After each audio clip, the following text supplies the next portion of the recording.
Following the coup in Niger and the threat of military intervention if they don't quickly relinquish power, the threat is no longer a matter of if, but a matter of when. This is because Nigerian troops are now stationed near Niger to enforce a no-fly zone over Niger. Why is Tinubu bent on military intervention in Niger? Let's see 4 main reasons why he is doing it. Number 1. Out of the 4 reasons, this one might be the major motivation to invade Niger. When the country is at war and Tinubu is still fighting for legitimacy, which might still take a few months to resolve, going to war will trigger Section 135 subsection 3 of the 1999 Constitution, which will make him stay in power for up to 4 years. It says, if the Federation is at war in which the territory of Nigeria is physically involved and the President considers that it is not practicable to hold elections, the National Assembly may by resolution extend the period of 4 years mentioned in subsection 2 of this section from time to time, but no such extension shall exceed a period of 6 months at any one time. Many people are not paying attention. These people are desperate. They can go to great lengths to stay in power. The military intervention that is already underway with the deployment of Nigerian troops near the northern border with Niger to enforce a no-fly zone. This is an act of war, but that's not the first. The first one happened when he authorized the disconnection of electricity supply to Niger. Yes, this action is also an act of war. Despite the treaty that Nigeria signed with Niger in the 60s on the use of waterways and River Niger, and the fact that 70% of their electricity supply comes from Nigeria, you know what it means for a country to pull out of a treaty without warning. It means that country can't be trusted to abide by agreements and treaties. Although he doesn't have the power to initiate war with another country without the express approval of the National Assembly, he has already taken actions to that effect. Many might argue that boots are not yet on the ground and he doesn't need any approval from National Assembly to move troops within the country. The truth is that in order to enforce a no-fly zone over Niger, the Air Force will need to intercept aircrafts in the air within their airspace, which might result in their firing a weapon.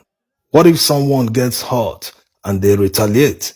There are more than 300 Nigerians in IDP camps in Niger Republic. Instead of finding ways to resettle these people back to their homes in Nigeria, they are actively trying to wage war in a country that is hosting 300,000 Nigerian citizens. How about solving the problems that push these Nigerians to run to Niger Republic in the first place? You can't solve your security challenges, but you want to go and fight in another man's country. Even in Abuja, the seat of power, there are people living in IDP camps. They can't resettle them to their homes, but they want to go on an adventure in another man's land.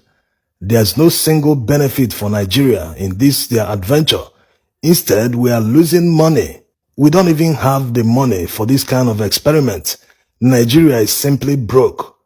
Look at the effect of the border closure. Long lines of trucks and coaches that will normally bring revenue to customs. Niger is a poor country. Sanctioning them will impoverish their people more.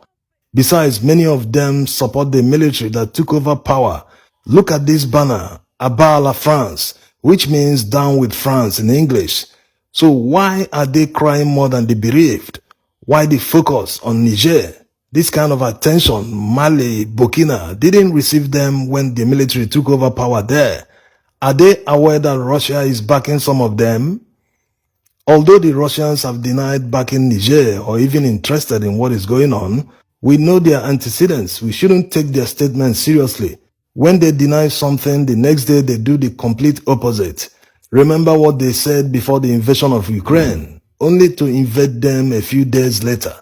There's a reason Mali, Burkina, and Guinea have all declared support for Niger, and they are willing to put boots on the ground in case there's military intervention in Niger.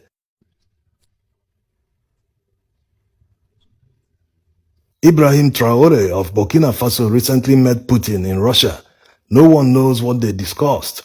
Burkina and Mali have all dropped French as their official language, so there's serious resentment by their citizens against France. There's presence of Russians in Mali. Traore even eulogized Putin.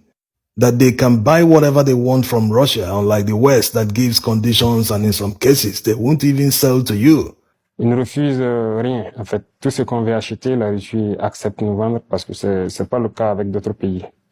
I mentioned the Trans-Saharan pipeline to pipe our gas to Europe.